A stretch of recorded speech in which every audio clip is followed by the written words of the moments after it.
Hello and welcome back to the IET bookshelf with me, Mark Reynard. Our next book from the shelf is Magnificent Women and Their Revolutionary Machines from author Henrietta Heald.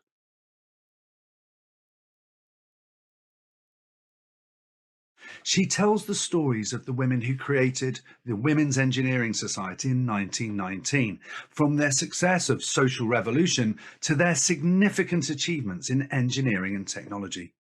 It focuses on the contrasting lives of the two main protagonists, Rachel Parsons and Caroline Hazlitt, one born to privilege and riches whose life ended in dramatic tragedy, the other who rose from humble roots to become the leading professional woman of her age and mistress of the new power of the 20th century, electricity. In this fascinating book, Henrietta Heald brings the era to life. From the moment when women in Britain were allowed to vote for the first time, and importantly allowed to stand for Parliament, she draws our attention to the changing attitudes to women's rights, both in society and in the workplace.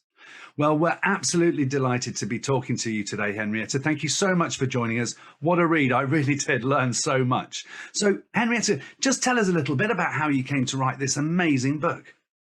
Well, where do I begin? I love the characters in this book, and it was they who first of all seized my attention. In particular, Rachel Parsons, who's is the leading character in the book. And in fact, originally I did set out to write her story, which, as you've already hinted in your very kind introduction, it is a book in itself, really.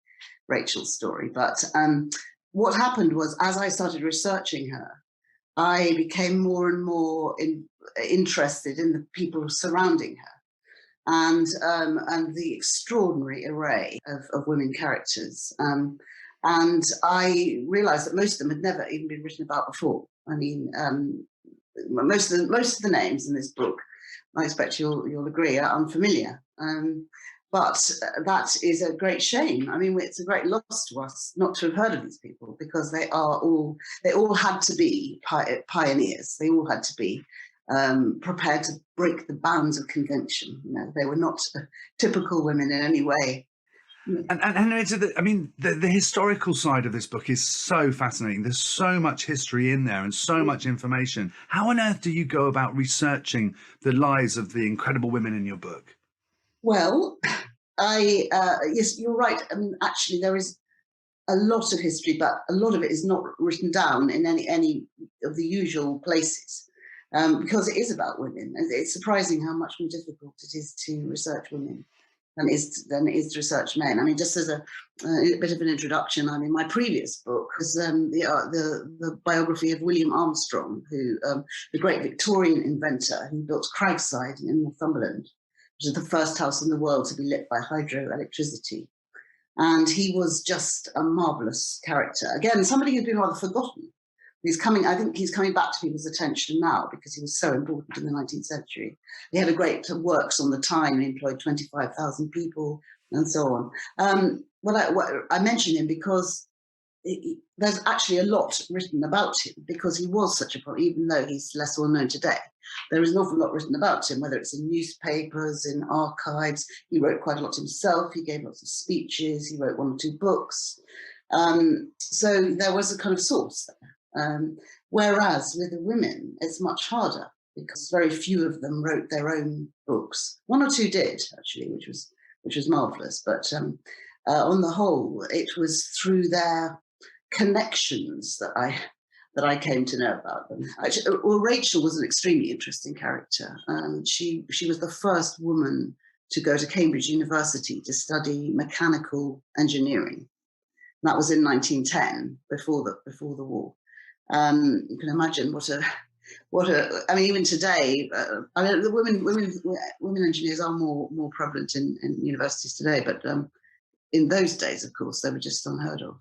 But back then, that must have been so incredible for a woman to be at Cambridge and suddenly, breaking all these barriers down. It's an incredible story, isn't it? Yes, it was. And I think it was, Charles and his wife, Catherine, Lady Parsons, also have to take some of the sort of credit for it, because they encouraged her. They weren't sort of expecting her to follow a traditional female life and get married, have children, all the rest of it.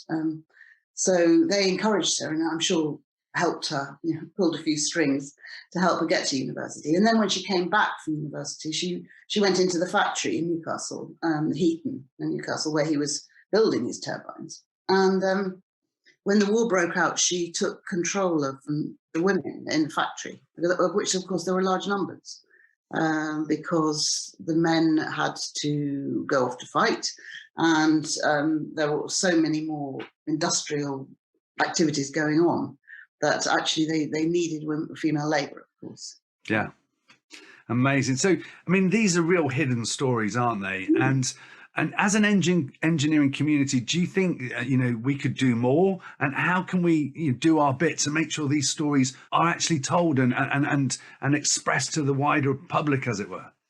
Well, I hope my book goes some little way to starting that process, because I think once people get to understand what women were up to and what they were doing even 100 years ago, I hope it inspires others to consider it as a career, because there is, we have the lowest proportion of women engineers in Europe, which is crazy, because there are so many talented women out there, and it's all to do with opportunities. So, of course, great things are going on, because one of the things the Women's Engineering Society was set up to do was to, one, to find jobs for women, but also to train them, because actually that is what had happened during the war.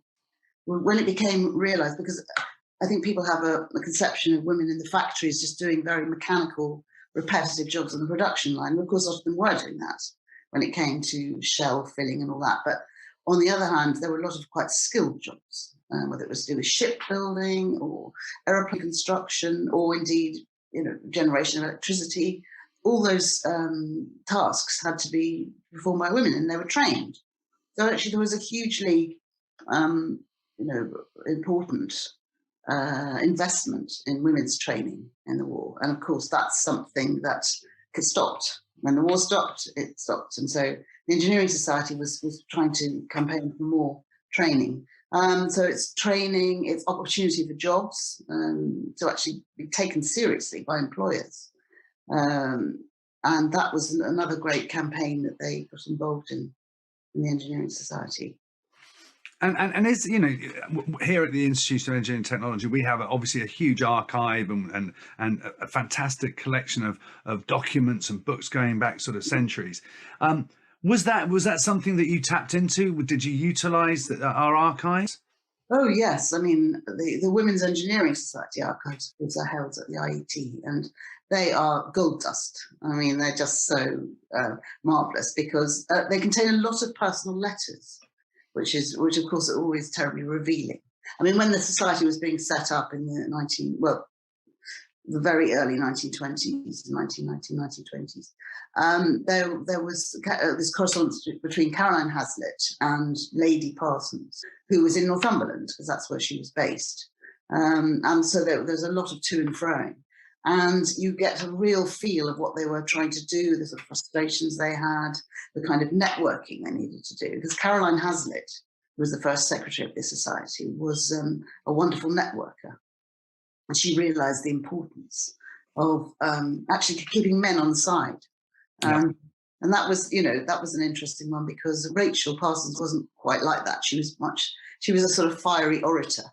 And, she could put people's backs up. She was inspiring, but she wasn't necessarily conciliatory.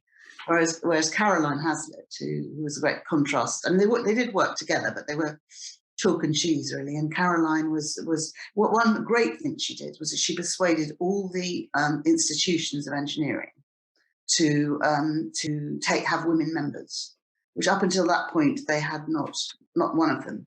And that's a huge jump and sort of progress was made in such a huge way by just that one thing that she really pushed through, wasn't it? That's right. It was. And of course, this is traced in the archives, the WES archives, that whole process. But also, there are all the minutes of their meetings.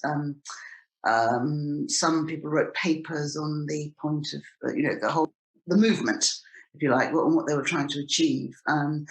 and there was even recordings, actually, sound recordings in the archives, which is wonderful. And one particular one that stuck in my mind. Well, actually, it was when, because Amy Johnson, of course, the great aviator Amy Johnson, was one of the characters in the book, and she was the president of the society in the early 1930s. And people think of Amy Johnson as a sort of glamorous daredevil who just I mean, she was, of course, the first woman to fly solo from England to Australia in 1930, and she was thought of as some kind of almost like a film star before she became a film star. She was, but in fact, of course, she was an engineer. She was a trained engineer, and she had to be. She was the first woman to hold a ground engineer's license. And in those days, if you landed because there was a mechanical fault, you had to fix it yourself, didn't you? This is the whole point of why engineers became the sort of pilots in those early days. Incredible. That's right. They had to. Yes, if something went wrong mechanically, but also there was crashes. That was the other thing. I mean, Amy crashed several times on her voyage to Australia, and she had to be able to put the machine together again. Phenomenal. So I do remember there was when she died, because of course she had a rather dramatic death. She plunged into the Thames estuary in 1941. She had this mysterious crash and was killed. And her plane, neither her plane nor her body has ever been recovered, which is quite extraordinary. So after that, after she died, Caroline Hazlitt, who was a great friend of hers in the Engineering Society, gave a broadcast about Amy's great qualities, and it was just so vivid to be able to hear that personal account of two. Well, they were friends, but it was a very important, vivid account which brings people to life, of course. Absolutely.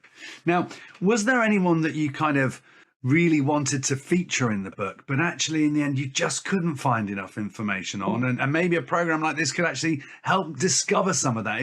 Are there some names of people who you were desperate to get in, but there just wasn't enough there? Well, there are. I mean, obviously, this book could have been 10 times as long, and in fact, a lot of these people deserve books to themselves. And at the end of the book, there's a section of milestones for women, and which is absolutely full of fascinating achievements. From Sarah Guppy, who built the first chain. She was the first woman to patent a bridge, a chain bridge, and she was said to have inspired Brunel for his Clifton suspension bridge. And that was in 1811, I think. She did that. That was the very first. I mean, who's ever heard of Sarah Guppy? But she worked closely with Brunel.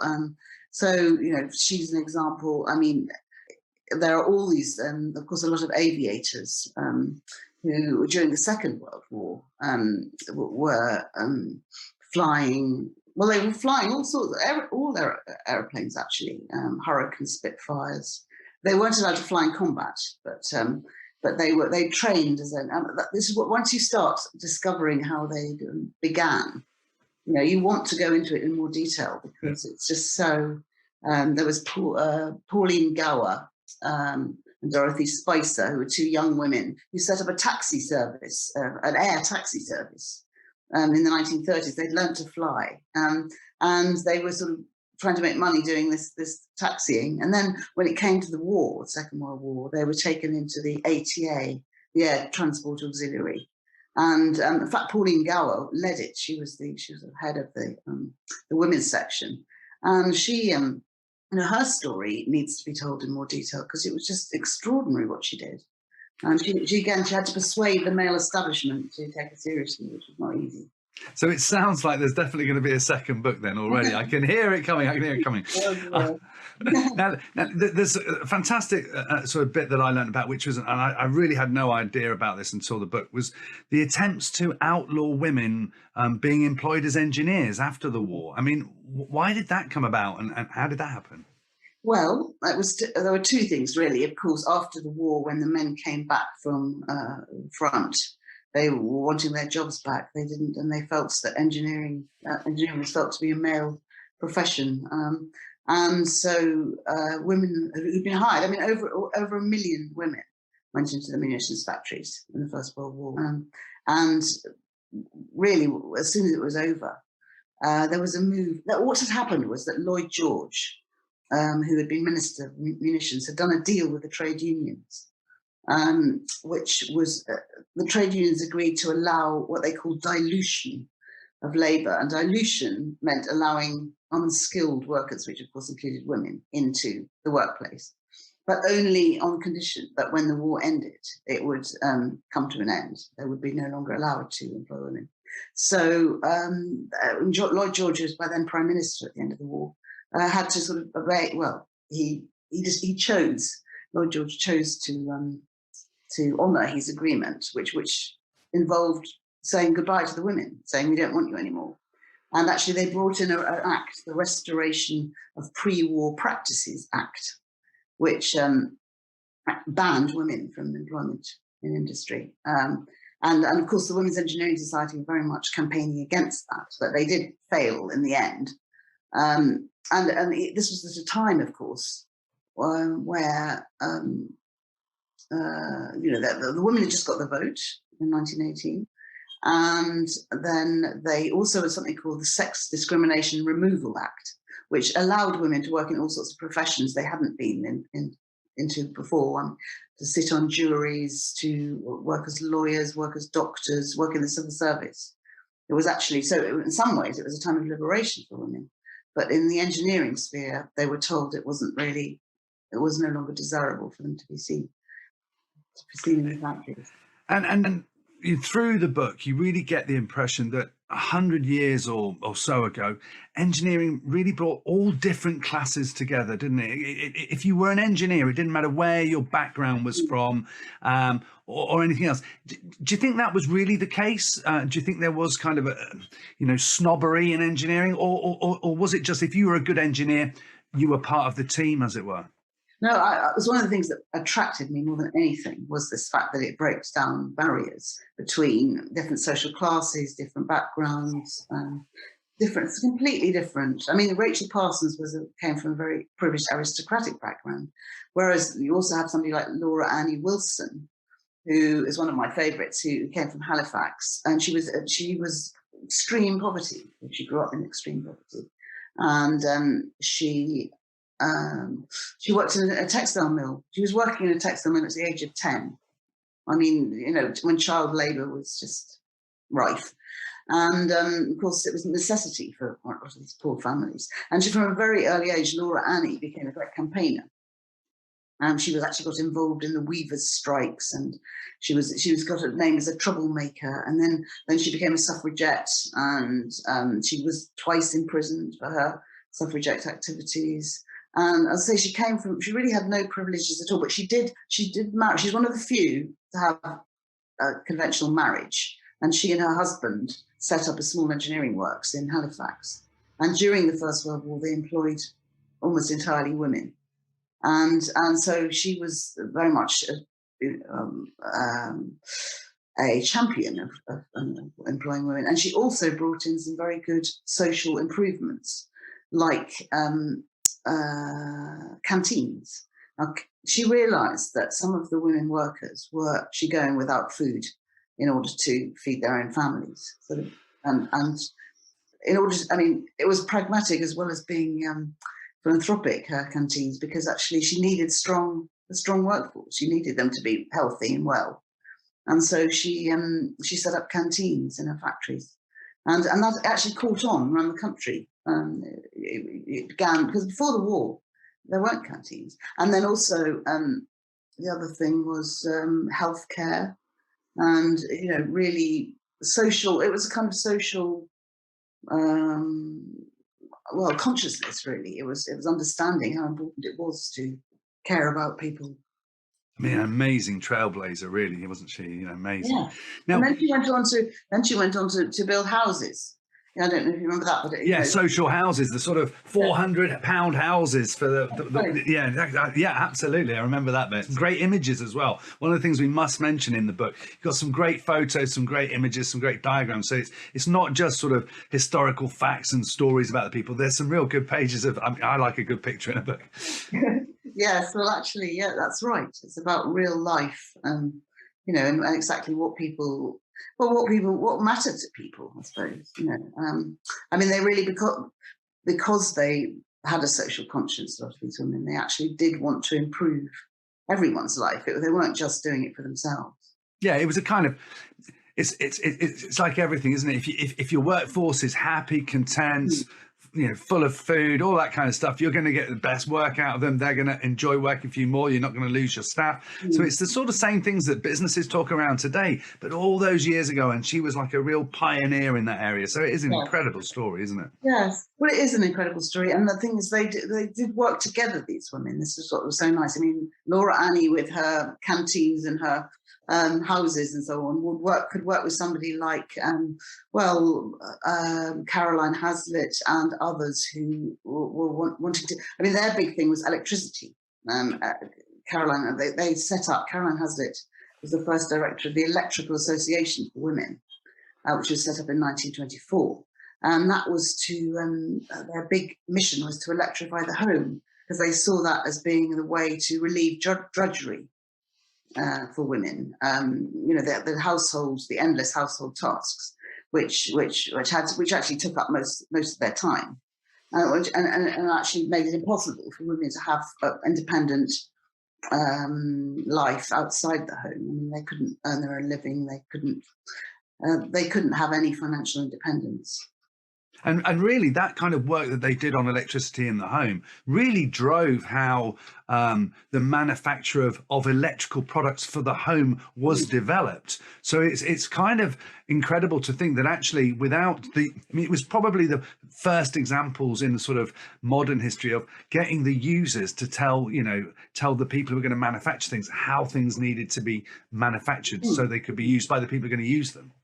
Yes. And they had some very good conferences and exhibitions which opened to the public, and they demonstrated some of their newfangled gadgets, such as electric irons and electric cookers. And the royal family, the future Queen Elizabeth, who was a mother of our present Queen, was a great supporter of the Women's Engineering Society. She attended some of their conferences, and then she was also there, I think, for the opening of the all electric house, which was created in Bristol, which is one of my favourite things. The house itself is still standing today, but it's not sort of a public monument. It really ought to be, because everything in this house, I mean, it was very modernist in its design, but everything in it was electrically driven, everything that could be.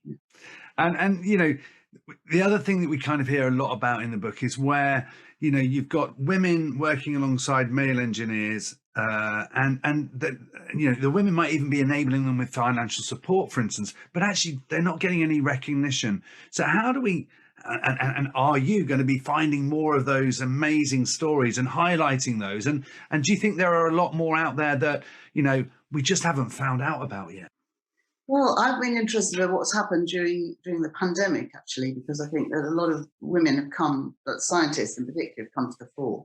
But I also was very extremely struck by the woman who, Catherine Noakes, I don't know if I'm allowed to say her name, but the woman who, through her researches, she found that the way the virus is transmitted was through these tiny droplets in the air, rather than, because up until that point, people thought it was the touch, touching things was the most dangerous. But actually, of course, we now know that these tiny particles can linger in the air. And she realised that through her study of fluid mechanics. She was an engineer who had actually trained as in that branch, and it was that enabled her to understand how the virus worked and how it was transmitted. And which has actually changed our whole conception. It's phenomenal. The whole world of healthcare engineering and healthcare technology is something that is happening and it's going on out there. But actually, as members of the general public, we don't think about how much engineering and technology goes into things, because it's kind of unspoken. And so there's all these heroes out there who are behind the heroes who are more sort of public facing, that we just never hear about. And I think your book, and maybe you should keep going and keep bringing it right up to date to today, and start writing some stories about the great people. Well, one thing I would like to mention actually is the Young Women Engineer of the Year. awards, because I think that is so absolutely fascinating what those women are doing. And the young woman who won it this year was who works for McLaren, I believe. Yeah, Ella Podmore. Ella Podmore. Yes, Ella Podmore, and I mean she's involved in, I think it's materials Materials, absolutely. and I mean, what an amazing thing that is, because all that's going on behind the scenes, and as you say, we don't actually acknowledge it at all. Yeah, it's a fantastic award ceremony, and Ella's been brilliant ambassador this year already. So, you know, these women's stories that we're reading about, do you think that young women and girls thinking of a career in engineering, you know, should be looking at this book and finding the relevance to them today? Is it something that you think is a good read for them? Well, I hope so. I thought it was a great read. So you know, hopefully it will be. But you know, what's the thing that they're going to sort of latch onto? Is there a theme in there that you can explain that's going to make it really interesting to people wanting to enter engineering today? Well, I think people really want to make a difference, young people, don't they, to their world? And I mean, the big thing, of course, today is climate change. And I think if they could understand that they have to actually contribute to it, not in just, you know, changing the way we live, but actually coming up with new ways of creating energy, for example, and to see how, I think you have to have the end in view. You know, you have to have a goal. And if you dream of changing the world in some way, then you can, with any luck, schools, universities, institutions like your own will show the pathways. Because I think if you know what you want, and I think that's what I feel about. I hope that I can inspire people by telling stories of people, women who have achieved great things, and then we as a society need to encourage those young people who have ambition to get there. Now, talking of inspiration and inspiring people, you dedicated the book to your granddaughter, Isabel. How important is it that she and girls of her age understand inequalities that women had to go through, that you feature, and they had to endure for all those years? And is she going to become an engineer?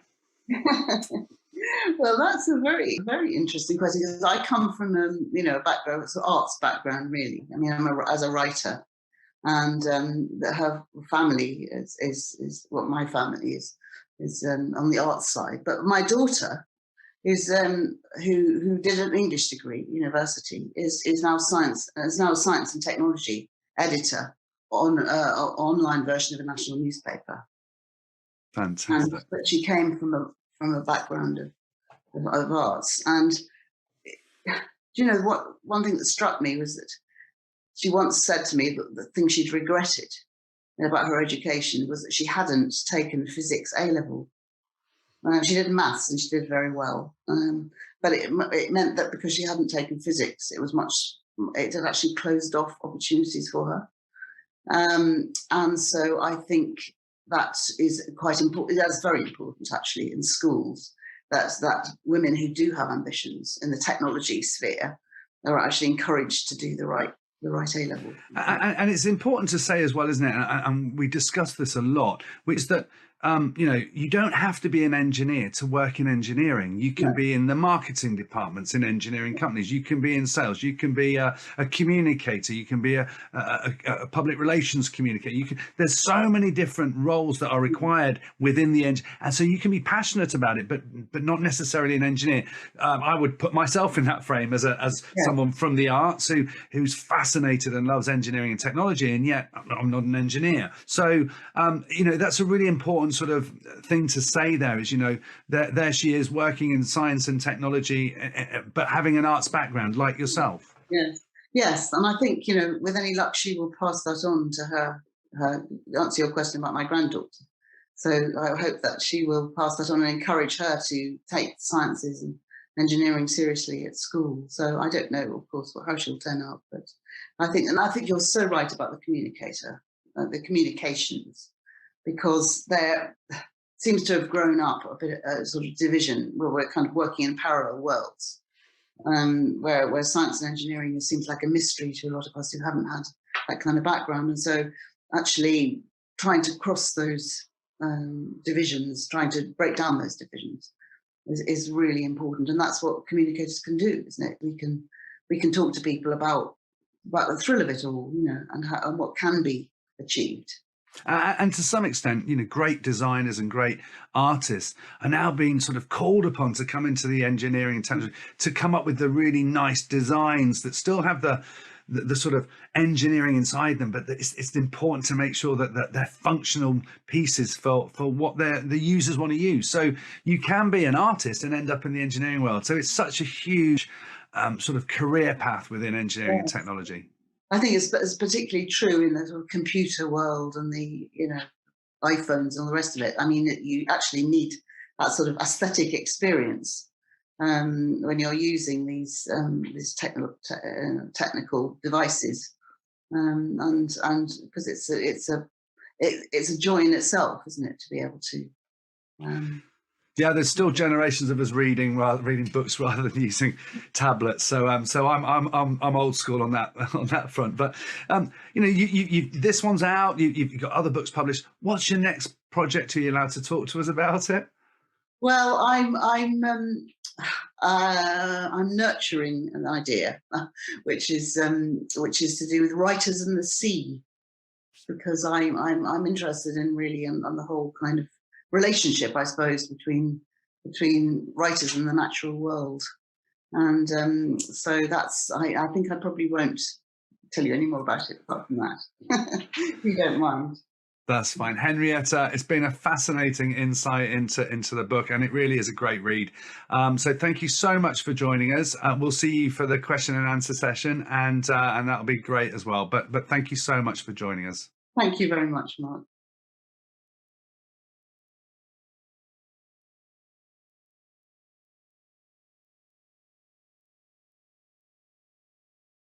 Well, we're here live now with Henrietta. Henrietta, thank you so much for joining us live. That's amazing. And Happy New Year to you as well. Happy New Year.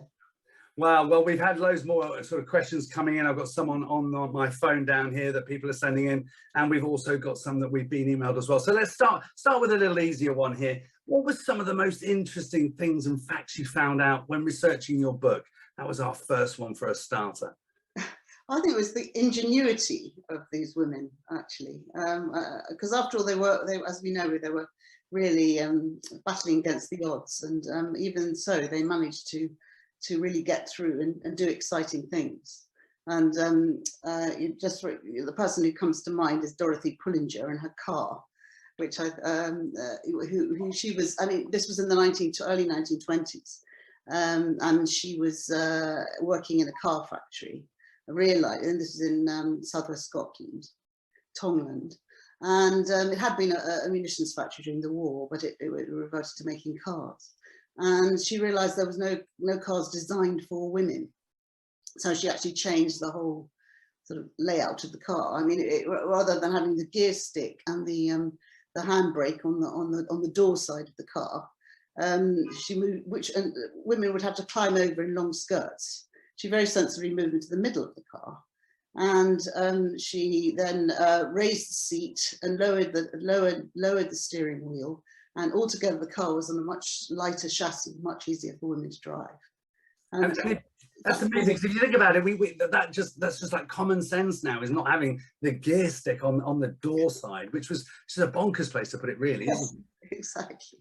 But it seems like that to us now. But of course, you know, there were all sorts of innovations like that, which I mean, obviously they weren't necessarily designing just for women, but and they were so innovative in many ways. And of course, it was always often a team effort. I mean, I'm often asked about inventions. You know, what inventions did women do? And actually, it's very hard to point to individual, because it often is a team effort, and maybe they have contributed to something in the past and it hasn't been recognised. I mean, I think of people like Rosalind Franklin and you know, even Ada Lovelace. I mean, their contribution was not recognised until much later. But during the Second World War, actually, there were more. Because it's wartime that really made a difference. Often to these women, they had the opportunities, and there was the famous one of Tilly Schilling, who Beatrice Schilling, but she was always known as Tilly, and she worked for the Royal Aircraft Establishment in Farnborough. She had been an electrical engineer, and she'd actually had a university training, one of the few. Manchester she was at. But during the war, she worked for. She was noticing that she was working on Spitfires and Hurricane airplanes, and they were a lot of them were crashing, or they were almost near crashes when they went into dives, and it was often ended in fatality. And so she actually designed this rather amazing little disc. It was a disc-shaped restrictor. But it was, what was happening was the fuel was sort of coming out of the carburettor at great speed, and actually the engines were cutting out as a result.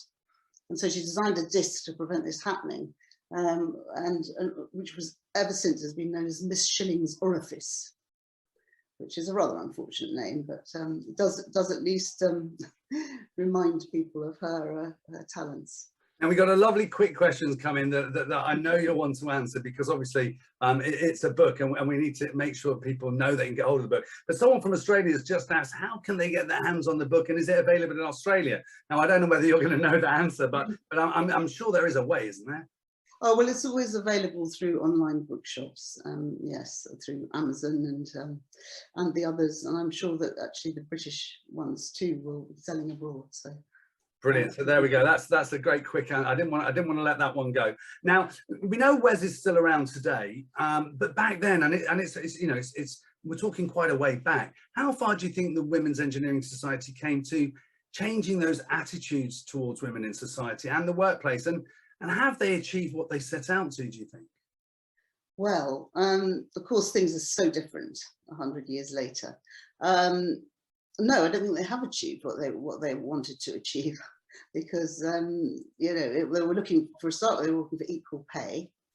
They were looking for women to be taken, which, as we know, is still a very difficult subject. And they were also looking for women to be employed on the same basis as men, and given the same chances.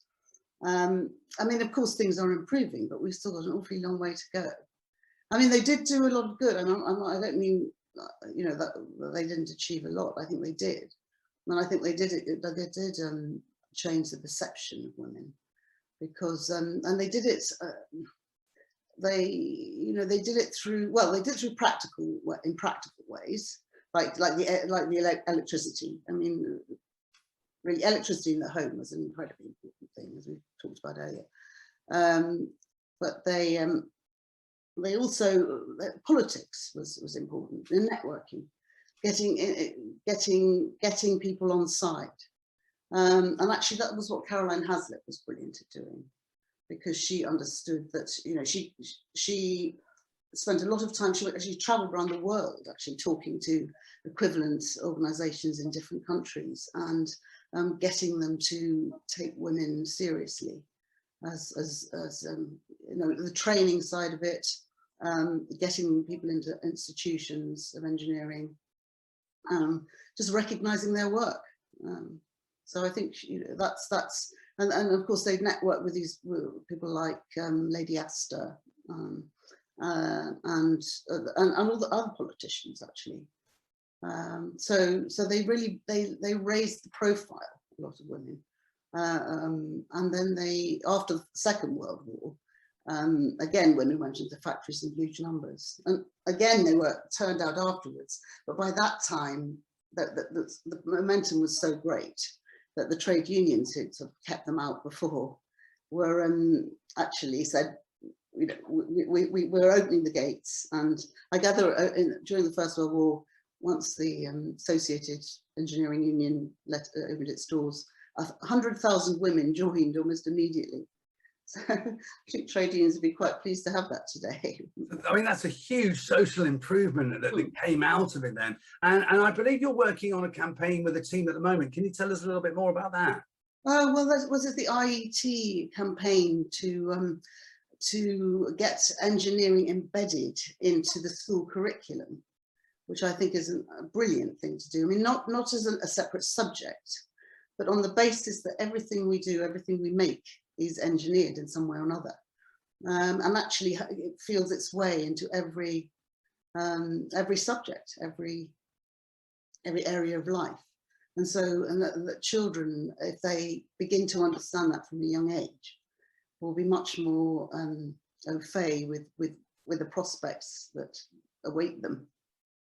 Yeah, I mean, even in things like subjects like art, you can still involve engineering from a creative sort of understanding of architecture and a whole bunch of other things, can't you? So it's amazing how engineering can be woven into these other subjects. Yes. Well, design, of course, is, you can't really, design and engineering go hand in hand, don't they? And everything is designed. So I think, yes, and again, aesthetically, we talked about that, that the idea that we want beautiful objects, but they've got to work as well. So the two do go hand in hand. Absolutely. Now we've got a lovely question here, which is coming, which is so the WES, sort of, a lot of the information and the research you did was with WES. Can anyone access the recordings and documents that you used in their archives? Oh yes, absolutely. I mean, the WES archives are held at the IET in central London, just by Waterloo Bridge, which, by the way, was the ladies' bridge. It was built by ladies, as they call themselves. Yes, what I think all you need to do in order to access them is to write to WES. I mean, email. You can get their website very easily, and anybody can go and look at the archives. Brilliant. So, and I recommend them. Yeah, they're fascinating. It's a lovely place to work, and they're very helpful and sympathetic. And you can see all amazing, incredible store of images as well, of individuals and their work. Fantastic. Now we've got another question coming. I want to keep these questions coming to you when they come in. You mentioned the relationship between Sarah Guppy and Brunel. Have you found other examples of women engineers mentoring male engineers who then went on to become well known? Gosh, well, that would be rather a wonderful thing, wouldn't it? I mean, partnerships I'm very aware of. Whether the idea of women mentoring men, I think is well, it'd be marvelous if it happened. But I mean, one person who I was really impressed by was Edith Stoney, who was this in the First World War. She was working in field hospitals. She'd actually become the first woman medical physicist, and she was in teaching. And right at the end of the 19th century, she was teaching at London University in physics, and she went on to become an expert in radiology and X-rays. And during the First World War, she was in field hospitals, and she was at her X-ray expertise. She used X-ray technology to locate the bullets and shrapnel in wounded soldiers, which made it obviously much better for surgeons. And also that she used X-rays to diagnose something called gas gangrene, which was again needed treatment, but obviously diagnosis was really important. So she was an astonishing woman. I mean, the reason I mentioned her was because she was part of a sort of dynasty of scientists, and Stoney, her father, was also a great scientist. But so they were sort of working in collaboration, and then she also actually worked in the Parsons factory. Well, she worked for Parsons in Newcastle, and she helped in a lot of these calculations. She was a brilliant mathematician. So she wasn't exactly telling them what to do, but she was, she was there, and she was an expert. Brilliant. Now, you've got an immense sort of knowledge and sort of your own little database there of just the history and engineering and all of those great things. Where on earth did that all start for you from? How did you get into that? And has it always been that way? No, not really. No, I think it was, I went to Durham University many years ago, and I always lived in the south of England, but going to Durham was a wonderful experience, because it made me realise that the north of England is a sort of foreign land to many of us, and not only the astonishing history of the place, which attracted the Romans, the Normans, the Vikings, and everyone else, and the church, of course, is terribly important in Durham. But also, of course, then one realizes the 19th century history of that part of the world, and how the time was just, you know, absolutely alive with activity and ships and manufacturing of all sorts, and exporting all over the world, importing. And it just seemed, I mean, and of course there's very little of it left. And it's a great shame, because we don't really see that living history. And I think that's probably what got me interested in it. And then I got to know about William Armstrong, who was one of the leading scientists, engineers, inventors of the 19th century. But that has always been forgotten, because there are one or two. I mean, Brunel's about the only 19th century engineer most people know about. But of course, there was a whole lot of them. And their stories haven't really been told. They've been told in a rather sort of earnest way, you know, about their inventions and so on, but not so much about the characters they were, and what made them what they were, and what drove them, what gave them ambition. And so it was that set me off on the sort of interest in engineering, because I feel it's a very exciting world that hasn't been properly explored. Absolutely. I'm a northerner, so you know, I'm totally with you on that one. The kind of industrial past of the North is incredible.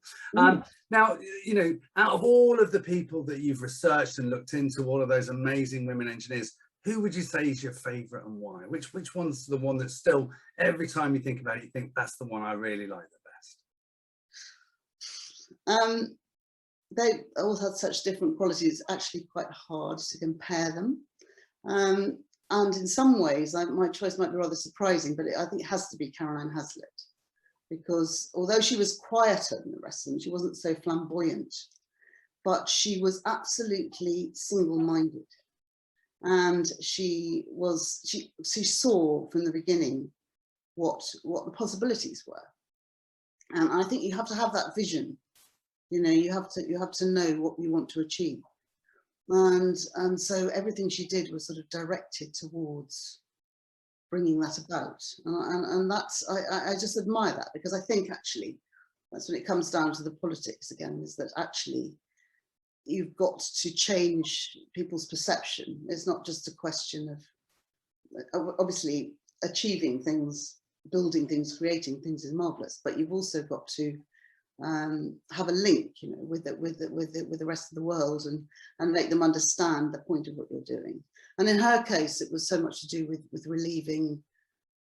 You know, she wanted to open up opportunities for women by first of all relieving drudgery in the home, but then giving them opportunities in terms of education and skills, and being able to earn their own living.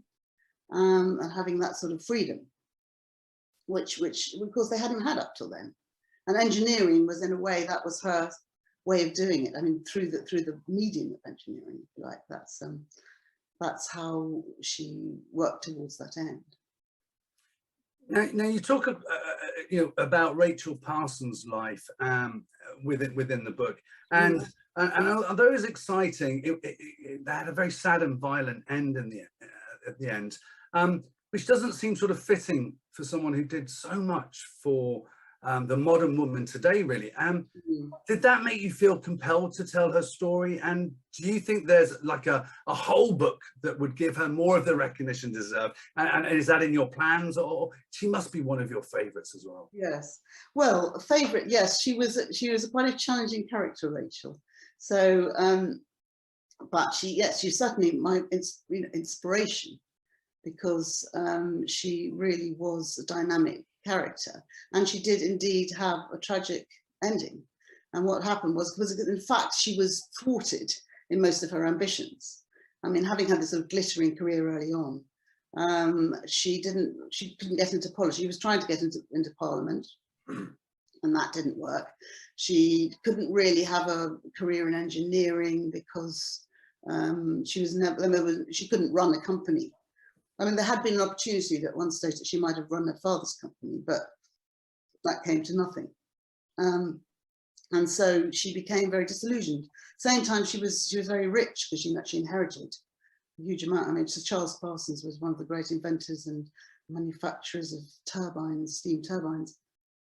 She inherited great wealth, and went to live in Newmarket and became a racehorse owner, which again met a lot of opposition in terms of male bastions, you know.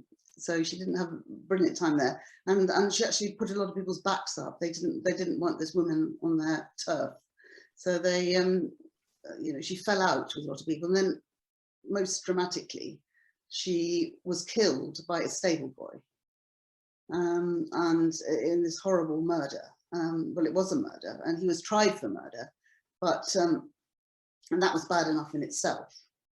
But actually even worse, that at the trial she was, her character was, she had a character assassination.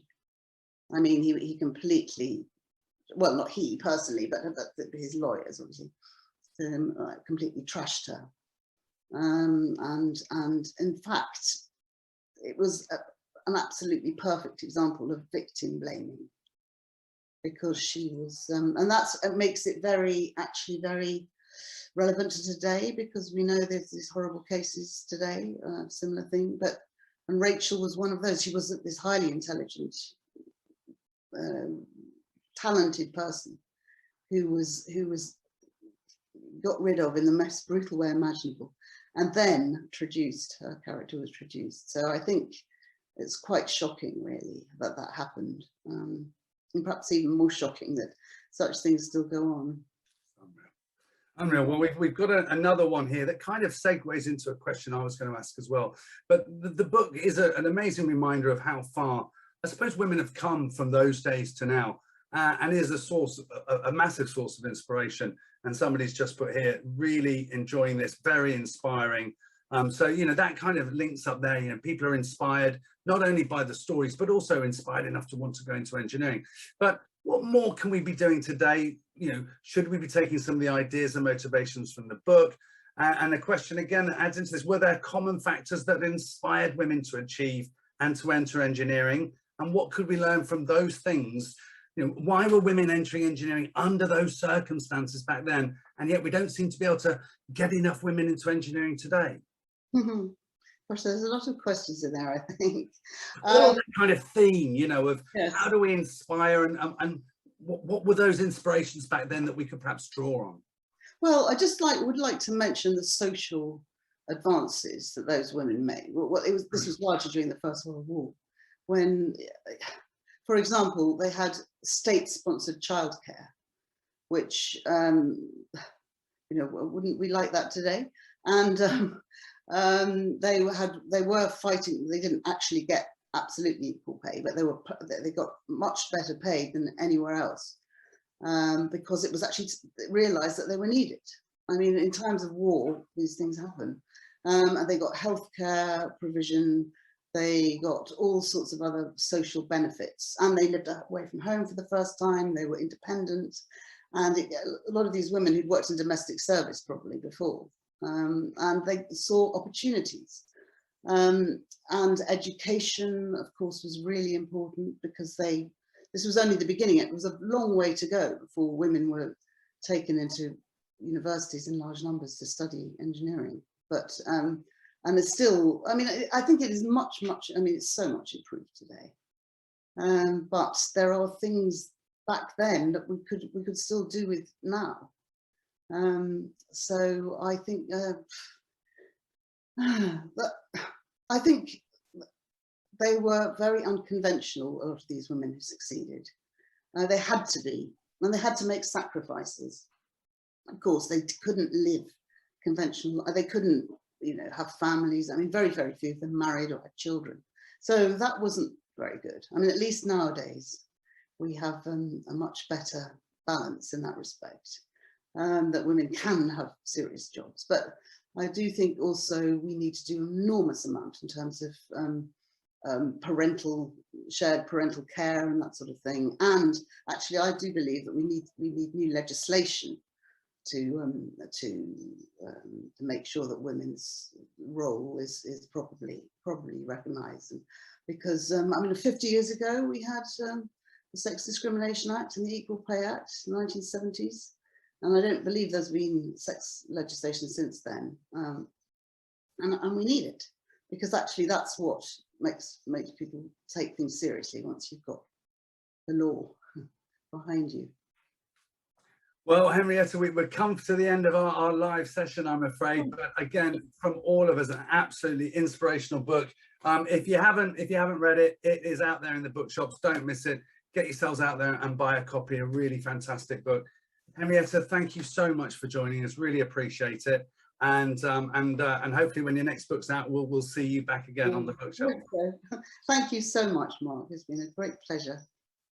Well, that's all from us here. Don't forget to tune in again next month, where next up is Libby Jackson with her book. I believe I've got it here. Yeah, A Galaxy of Her Own. Galaxy of Her Own, Amazing Stories of Women in Space. That's by Libby Jackson. But for now, from Henrietta and myself, thank you so much. Henrietta, thank you so much for joining us. Bye.